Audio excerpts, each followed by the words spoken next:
you for inviting me to Denmark. So I think the presentation title might be slightly different in the catalogue. It's a huge paragraph or a whole topic. I think it's a whole document. So we tried to slim it down, and we'll cover a couple of things. These are three primary takeaways that I'm looking for. So looking at some of the success for a company, or a couple of companies actually, that moved to AEM Docs. I'll talk about that in a second. Some of the key pain points that we've picked up, which might be useful and hopefully will ring a chord. And really, ultimately, how it helped them, what the efficiency improvements were.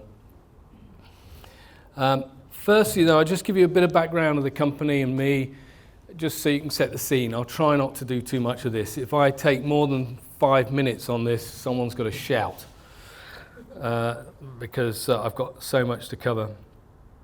So we're starting in 1990. Just to make that clear, when you have AEM Docs on the slide. I'm going to talk a bit about that in a second. Not too quick. Wait. Yes, but it's a fair question. We'll just talk a little bit about that in a second. So just a bit of background, and then we'll go, actually, why are you here?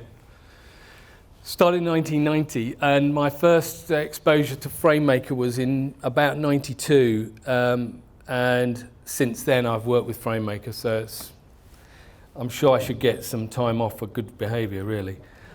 And we're about 30 people, so relatively big in the scale of this type of market, but we're a tiny little dot in the world of business, which I accept. But essentially, we focus on documents, and so hopefully that's pretty well your industry. All our business has been focused on how to create, manage, and deliver documents. And that's involving consulting, system integration, and we're working all over the world, of course. The UK actually is a pretty small market, as you can imagine, for that type of area. Germany is probably one of the biggest markets, ironically, but it's probably the hardest for Brits to work in. Our language management is awful. I speak English fairly well, but I'm sad to say I can't speak anything else. So that's an apology.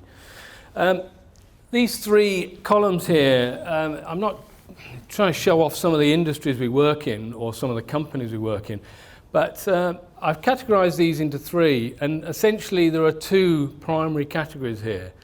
And one of them, the one on the right, is their business is documentation.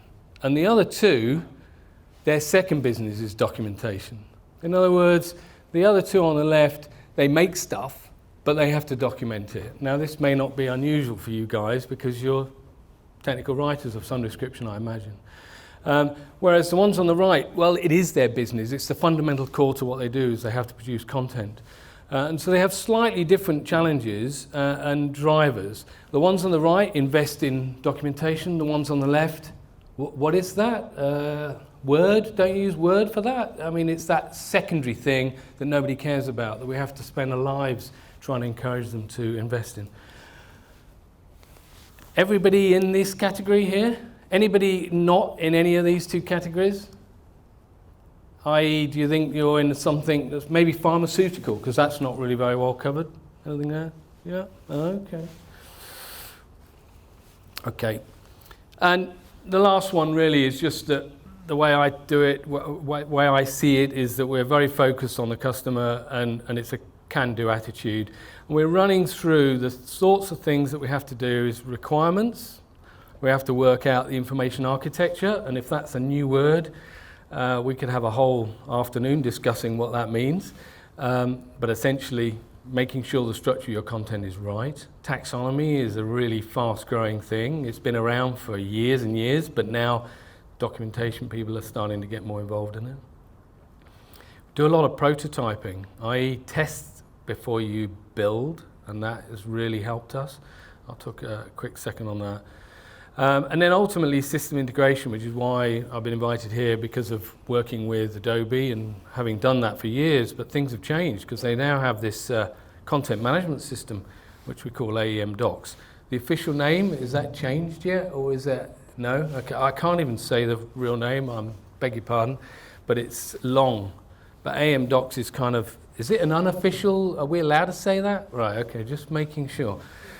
Style sheet development, you all build FrameMaker templates, I'm sure. We've made a whole business out of doing that. It's probably my primary business, is helping companies to build those templates. Particularly in the world of XML, where it has to be said it's a lot more complicated. Great results, but a lot more complicated to do. And we train and coach people because usually that's pretty inevitable. Last slide on the company, but setting the scene for what I'm going to go through is, having done this for quite a few years, we've tried to productize, if you like, and standardize how we engage with clients. Because it is getting more complicated, particularly with XML. So we've come up with these 4 steps, and essentially, it's not designed so you can read it particularly, but the principle here is we assess what you're trying to do. We means we, not me, not my team, but we. We assess what you're trying to do, what the project's about.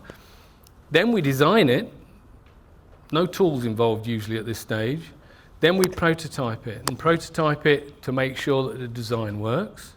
And then, of course, we then roll that out and implement it. And by this stage, of course, you've got some tools in mind. And that seems to be working quite well for us. And essentially, this is really about the case study of a project that we've done. In fact, it's based on 3 customers, and it's a bit awkward to name any of them, which is very unusual. Usually you like to be here saying, and we worked with this big blue chip company that sounds great. The reason we can't say, and we should never start a presentation with an apology, but the primary customer that I'm talking about is an international standards body. They're in the financial industry. And at some point, this will become much more public. In fact, you will see their name, so it's not a complete secret. It's just they weren't quite ready to go to market to actually publish and actually present. Otherwise, they would have been here themselves. We've already done a case study, so it is getting out there. But they want to do more, and they want to do more before they get really out there to talk about it. And then I've got another couple, which are high-tech electronics companies. So the first one is, their business is publishing. They have to publish. That's the whole reason they're there. And the other 2 are really their high-tech electronics companies. They're supporting our product. I've got less information about them, but there are a couple of key things that come out that that are quite relevant. So that's who we're going to talk about. And this is what we're talking about. And so the first question is, who actually does know what AM Docs is? Who's brave enough to put their hand up? There won't be any questions, by the way. So you're going, well, you're talking about this product that's been bought in by a customer, and what the hell is it? DITA, I heard a few questions about DITA, so I'm going to say, again, be brave. Who actually doesn't really know anything about DITA? Okay, and that's nothing to be ashamed of. You probably have a life. What does that mean? It means I don't. And I actually don't know that much. But firstly, AM Docs then. I'm not here to sell AM Docs or to try and explain it, because that's a presentation in itself. But just to help set the scene, AM Docs essentially is a CMS. It's a content management system. There are a number of names that people give that. In aerospace, we call it a common source database. In this general industry, we would call it a CMS. But the trouble with CMS is that websites have CMSs. And this is not a web CMS, but AEM is. AEM is probably the biggest web CMS management tool in the world now. They are absolutely the leaders. And it's quite nice to be able to say that about Adobe, because we've known they've been leaders in a lot of things for a long time, especially in the graphics and pagination. But absolutely, if you're a serious company, then you'll be buying AEM for your web management. But that doesn't mean you use it for content management, and that is a fundamental difference. But what they've done is they've added some functionality to AEM, which uses their asset manager so that they can store XML content. Okay, and I have to say, although I am stood here, so it'd be unlikely for me to say anything other, they've done a pretty good job of it. And they're making real noise in the market and scaring a few other CMS vendors. And it's central to your management of your content. If you're a big team and you've got a lot of content, a lot of people that are interacting, clearly a CMS is going to start to pay dividends. But if you're a mom and pop organization, you've got 2 authors, you might be a big company, it doesn't mean you're not a big company, but if you've got 1 or 2 authors, of course you can manage things very well on your own because you know the content. When you start getting a bit bigger, or the processes or the updates are more often, then that becomes a lot harder. And this is really where particularly my customer has had some benefits. And this is just a typical roadmap to give you an idea that this is not something you do over the weekend. And if the salesman told you you could do it over the weekend, there's some big alarm bells going off, right? It is typically a 10, 12-month operation, okay? And you'll notice I've said the assess, implement again. We assess what you're trying to do. What's the project scope? Maybe look at the business case, analyze what content you've got, work out what content's relevant, what isn't relevant, what's going to be in the system, what isn't. So it's quite a bit of assessment that's going to go on. Of course, that's fundamentally a job you have to do, but we, in our case, help guide you to do that. And then you do have to do this information architecture. I did have a slide on that, which I've taken out for the moment, but there's a whole kind of section you can talk about what is information architecture and what are the key things you need to look at. But then we prototype. And prototyping is really important because you can come up with this wonderful design. You can imagine if you were building a piece of equipment, a car, you wouldn't just go, yeah, I've got this great idea for a battery car. It's got 4 wheels, 4 seats, and we'll start building it. You would prototype it. You would try it, get it out on the road. And essentially, we can do the same thing with content. So we can look at the architecture and say, well, how our workflow works, how's that going to actually work in practice? You know, John down the corridor says when things change, not what you've written. Okay, how do we accommodate that, you know?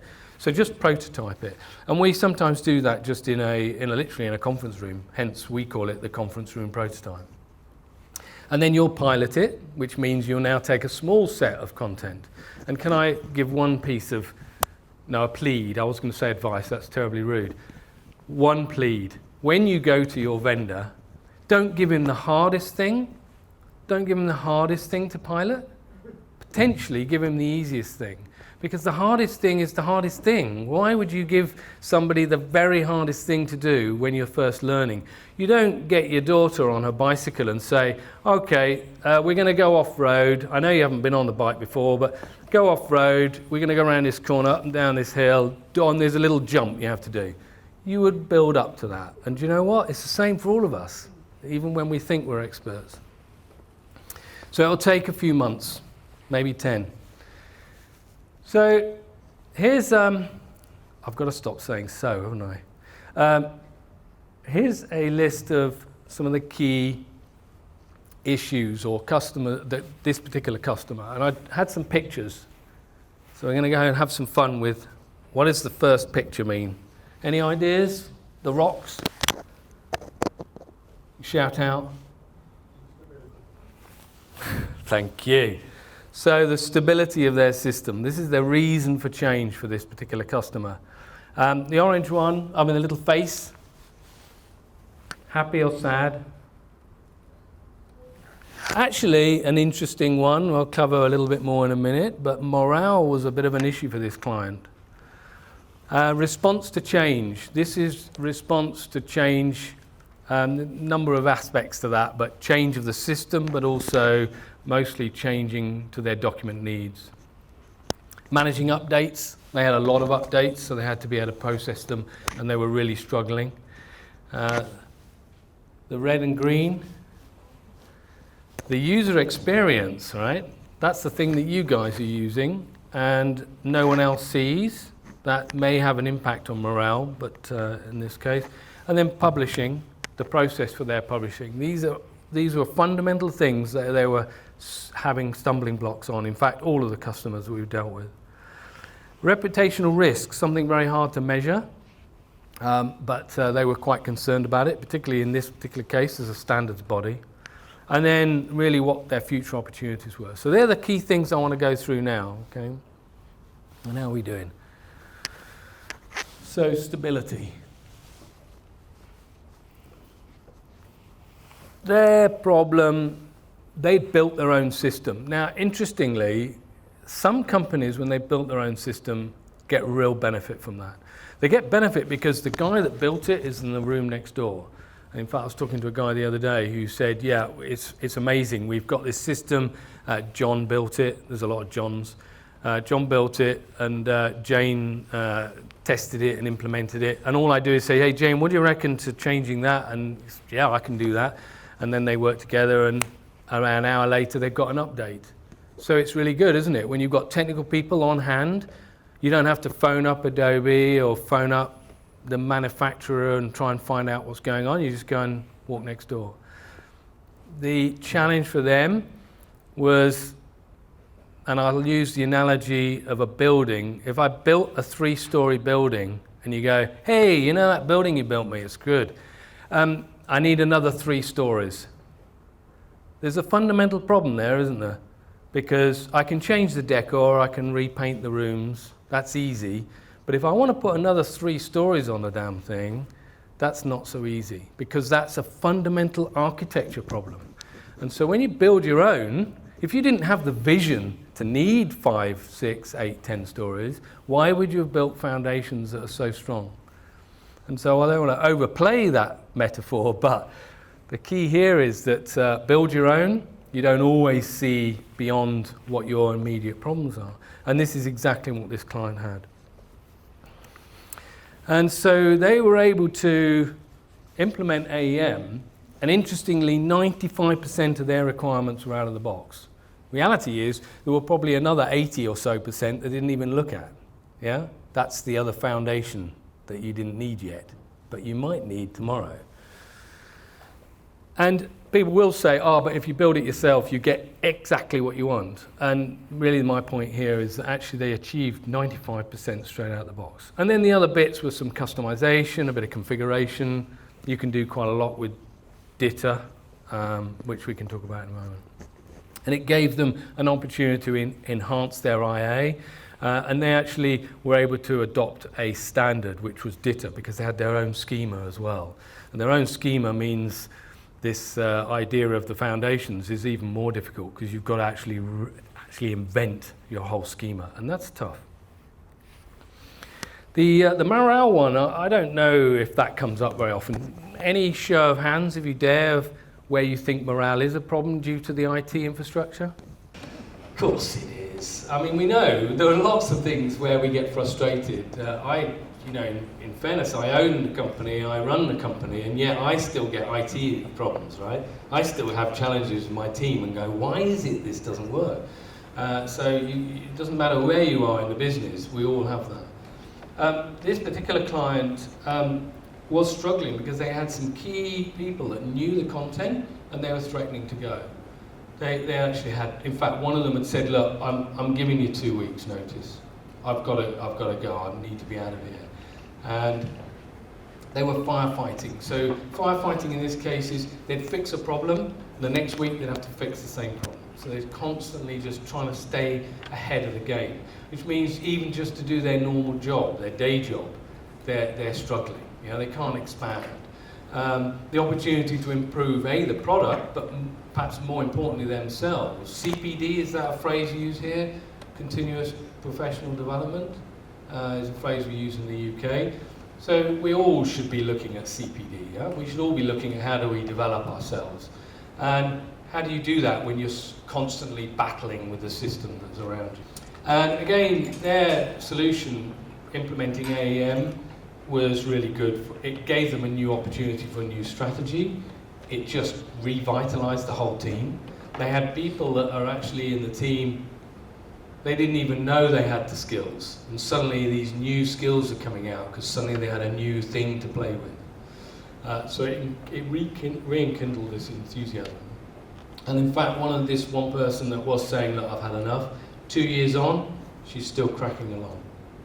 And so that's been a major benefit. I mean, that alone, the cost of replacing that person has probably been quite important. Response to change. I thought pulling a donkey is a bit like that, isn't it, sometimes? And actually the financial crash, and originally when we were putting on this, we had the financial crash, and I thought, which financial crash? I mean, that's like, it's always happening, isn't it? And then I couldn't remember when it was. Was it 2007, or was it when we decided to Brexit? I don't know, when it's constant, right? But it is an issue for them because they're in the financial industry. And what they're finding is that when they had a crash, they had lots of new legislations that would come in. And so being able to change the system and also change the documentation to support that, they were really struggling. So it's a bit like if you're in a manufacturing industry, they brought out a new product and you've got to get the docs out next week, right? And if you don't get them out, you're going to delay delivery of the new product. And we all know that's pretty stressful. And this is how it related to them. And these aspects of the whole system with this 15 steps that it's talking about here, 15 steps to do a process. Now, I can't actually tell you which ones they are because I haven't got those to hand, but they seem to have a lot of things and levers and things that they had to import and process and just to be able to get an update out. So inevitably it took a long time. And the stakeholders in this case is a bit like your partners. They have very large institutes, that maybe accounting companies, that would use this content, and they're big enough to start to control the game and say, we want documents in a particular way. So they would ask for specific information. And again, they couldn't respond to that. They said, well, this is what we've got. We've got this book, and you can have to have that book. And they had one particular example where the output was taking 3 hours to publish. And it was a small document, actually. But to take 3 hours meant that just to process it, by the time they finished it, if there was an error, to go back, you can imagine how painful that is. So it meant that they really weren't very agile or very responsive.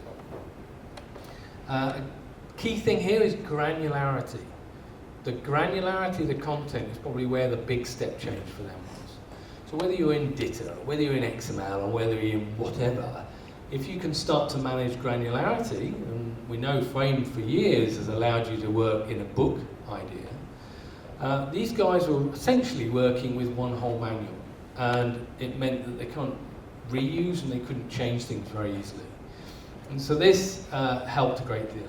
Tagging the information, a better reuse was a fantastic thing, so they could reuse content in different ways. I'm going to touch on some aspects of that and some of the mechanism. The enhanced architecture, because they were able to use some of the stuff that came from DITA, and that 3 hours went down to 3 minutes. 3 minutes. That's hit the button, and even that's slow when you think how long it takes to output some things, right? When you just hit a button, it outputs. When you hit print, you don't wait 3 minutes, do you?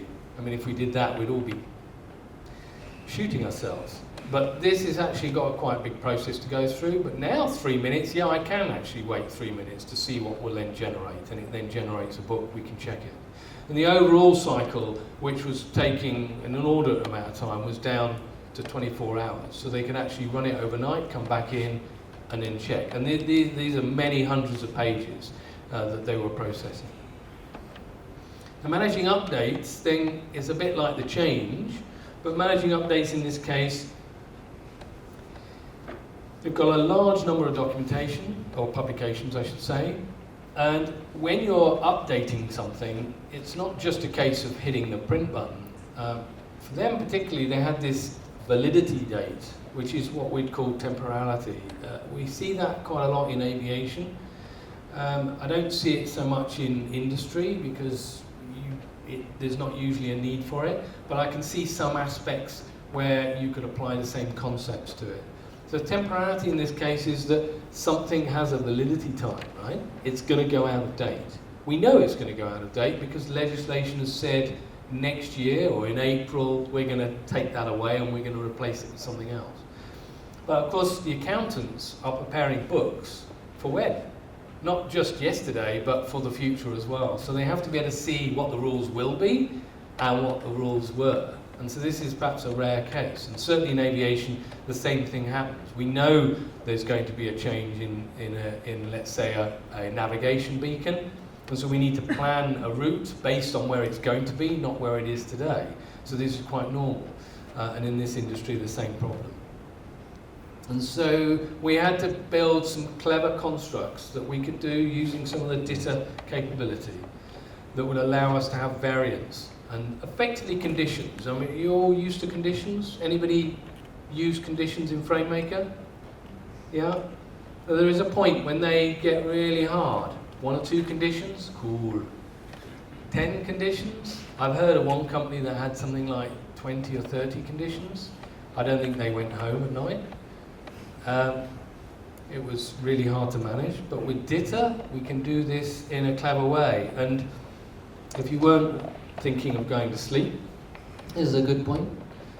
I'm not going to try and explain this, and there are some smarter people in the front who can talk about this a bit more. But essentially, what we're doing is we're using XML tagging and effectively particular types of elements that live in DITA to be able to do a valid to and a valid from. And this allowed us to, if you like, manage a whole string of different dates and be able to then, at the time of publishing, set up some variant constraints within the publishing process, and then it would then build and enforce those rules across the whole document set. So it took a bit of setting up. We had to think a little bit about the best way to apply it, because there are usually more than one way of doing it. But having done it, it's totally changed their whole publishing process. Now they have what they call the red books and the blue books. So they can actually publish something for what it's going to be like in the future and include all variants, and they can publish something that is going to be as it is today. And so this becomes, very powerful for them. There's a whole training course you can have on keys, and I'm not going to do it today, but con-key-ref means a content reference using keys. Now you all know about a cross-reference, don't you? You've used cross-references, and they're great until you move things. Then they're not great, because when you move things, the definition of that cross-reference is usually an exact path, isn't it? And so when you create a cross-reference and you move the document to somewhere else, suddenly the cross-reference, it can't find it until you get these broken links. And content key references get away from that, because the key is the thing that defines what the reference is, and you keep that externally.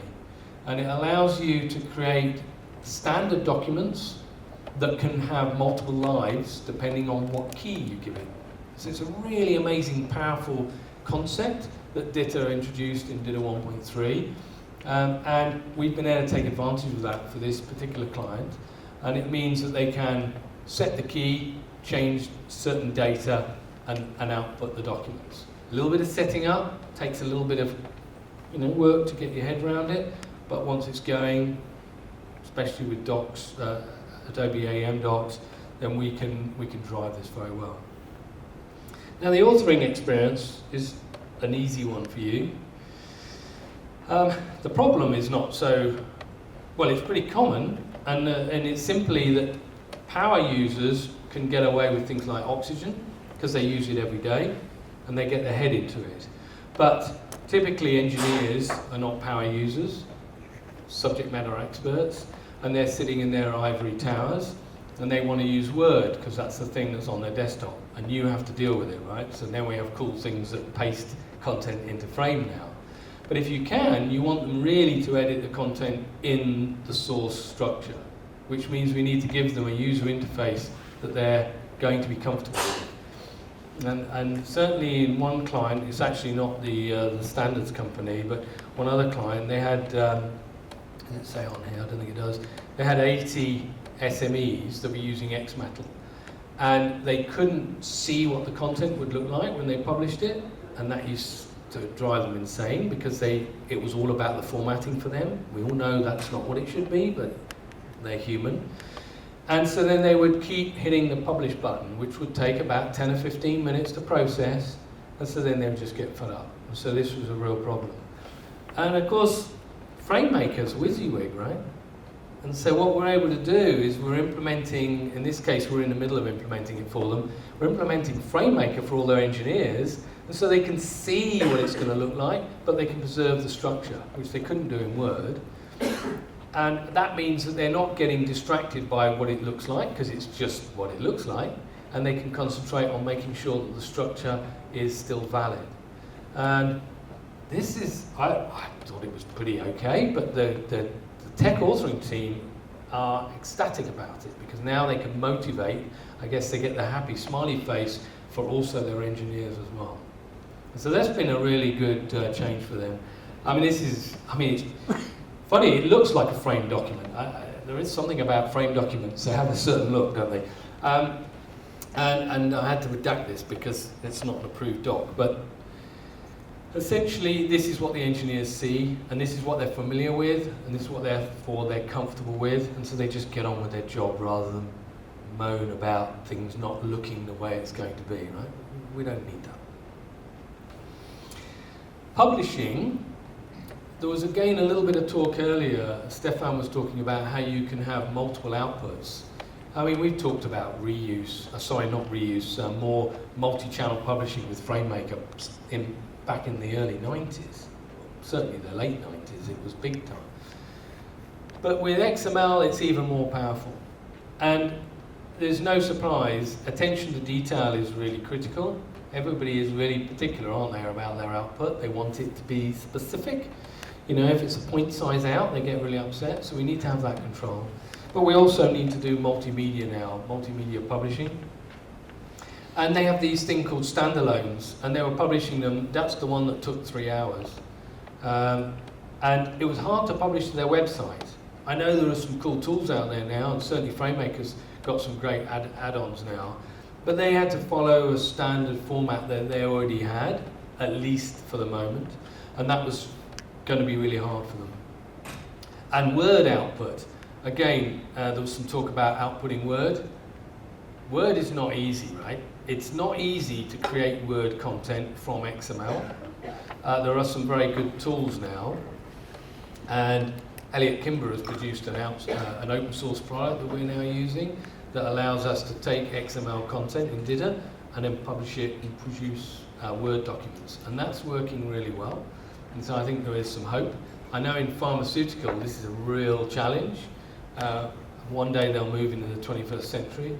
Actually not they, the pharmaceutical industry is fine. It's the standards body and the regulator that need to move into the 21st century and stop forcing them to use Word, but they are forcing them, so we have to produce this Word content for them.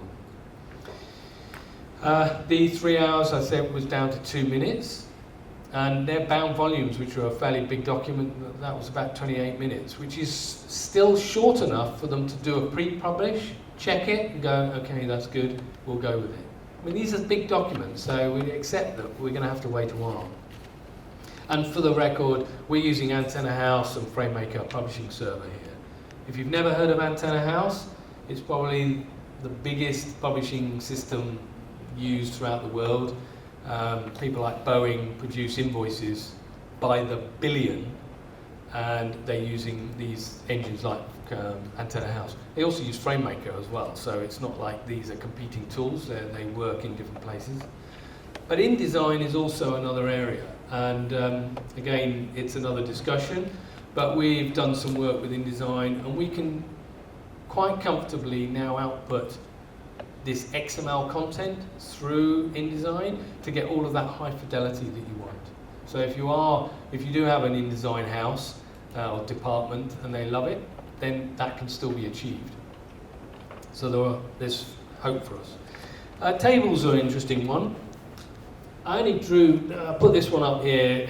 You know, it's a relatively dull-looking table, but if you look on the left-hand side, you see this indent. See the indenting? Seems easy enough. Do that in Frame, I'm sure. But actually, if you're going to do it automatically in XML, it gets a bit trickier. And in fact, to do this, they're blank cells that make it move, which I would have thought was pretty bad. And it would be if you were using it as an authoring environment, but this is only to produce the PDF. So there are some subtle, odd things that we have to do in templating. that this particular client needed the formatting, and we had to just use some little tweaks to make it work. The HTML output, this is a giveaway of who the company is. They had to follow this for the minute. They have great plans to modify and update and change the way they're publishing, but initially they needed to output to this format. And so we were able to write the scripts that took that content and still preserved this this layout, with all the CSS that it was required to be able to lay, to achieve a goal that is at least for the next 12 to 18 months. And then we mentioned about Word. The Word output is important because some of their other customers would want the content so that they can modify it and do their own thing with it. And they don't, maybe they're a smaller team, they don't have the desire to play with XML. Some of their larger customers take DITA because it's a much more transferable format. But if you need Word, we can now do it. So we could definitely achieve something for them there, which they couldn't do before. Reputational risk is a hard one, isn't it? You can't really measure that. I mean, if you get a bad name, you just get a bad name. And it's hard to get feedback. Nobody tells you, nobody wants to tell you.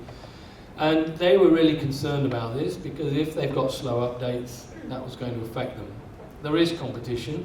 This standards body is used all over the world, and people look up to them as being, yeah, they've really got it nailed.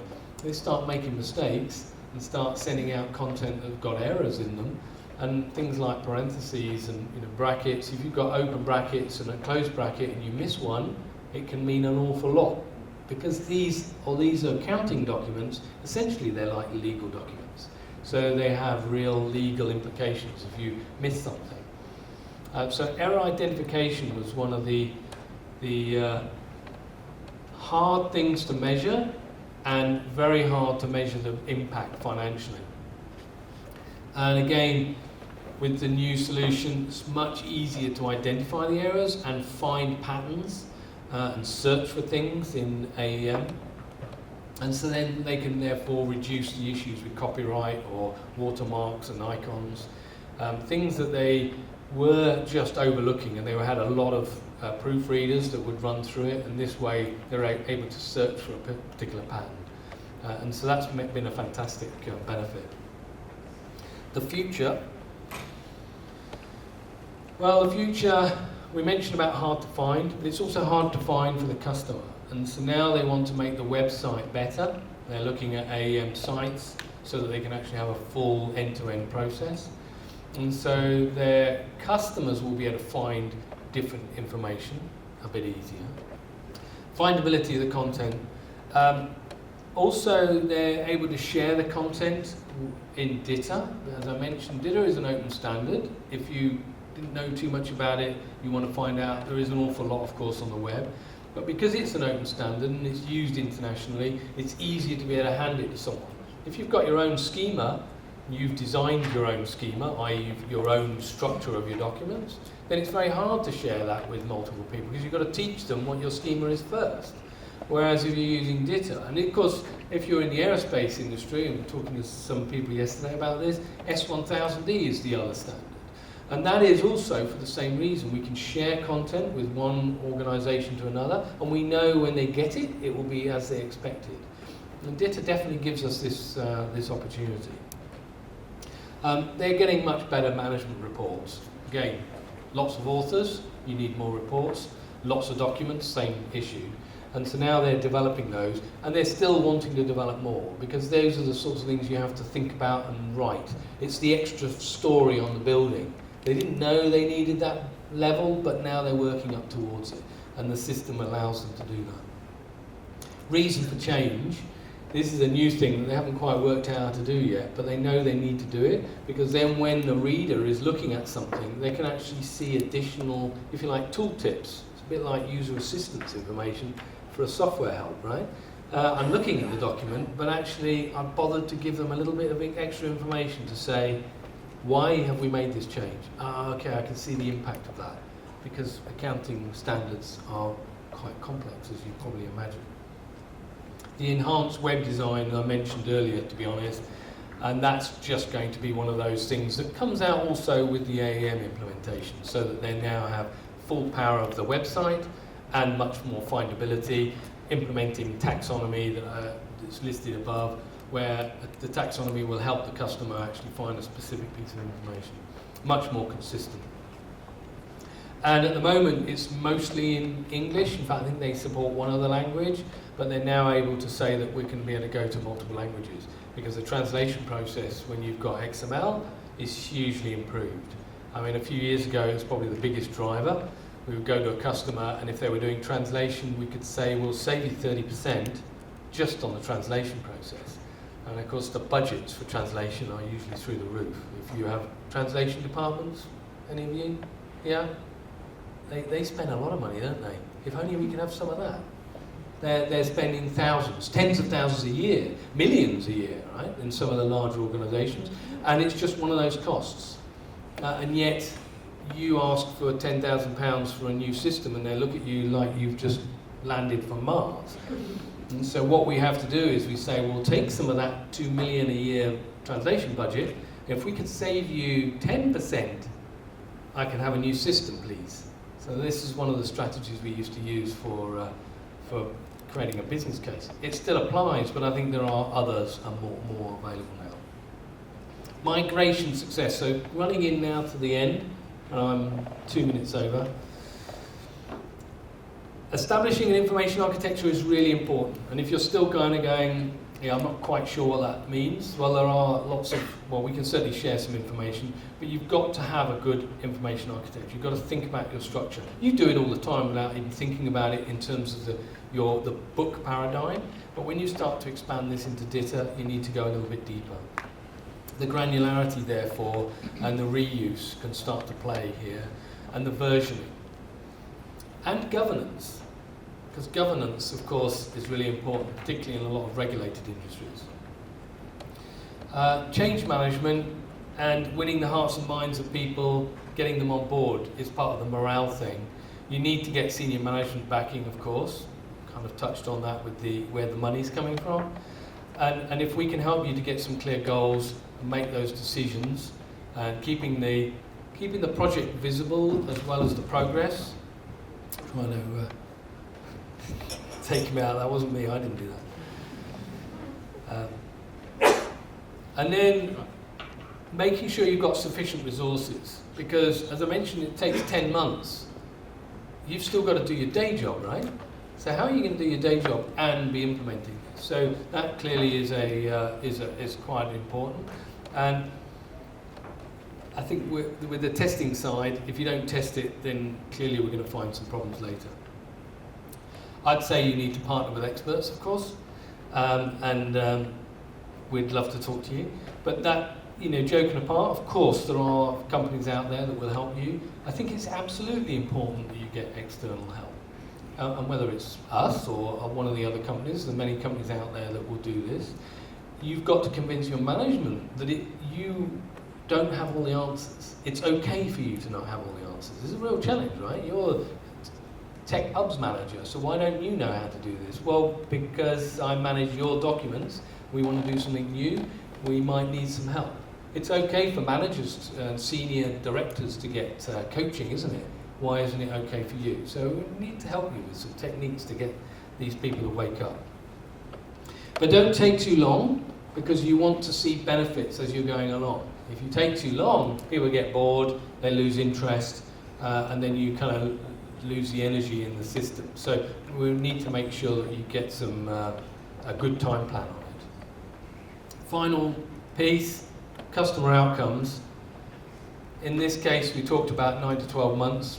It was 9 to 12 months. In fact, I think we billed it as 11 months. We did it on budget, in this case, this client.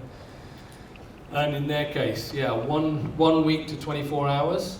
So it's taking a week to process some of their larger books. The 15 steps went down to 3. The 3 hours down to 3 minutes. That's something they do quite regularly. And so now they can really process that and do a check and rerun it. And hence, of course, staff morale has definitely improved. The 95% functionality out of the box was pretty key to them. They looked at a number of systems, they trialed a few, and then went with AEM, and that was a big selling point for them. It was an easy sell, in fact, he said. And what did they say? I didn't say any of these, I didn't write these. This is what they said.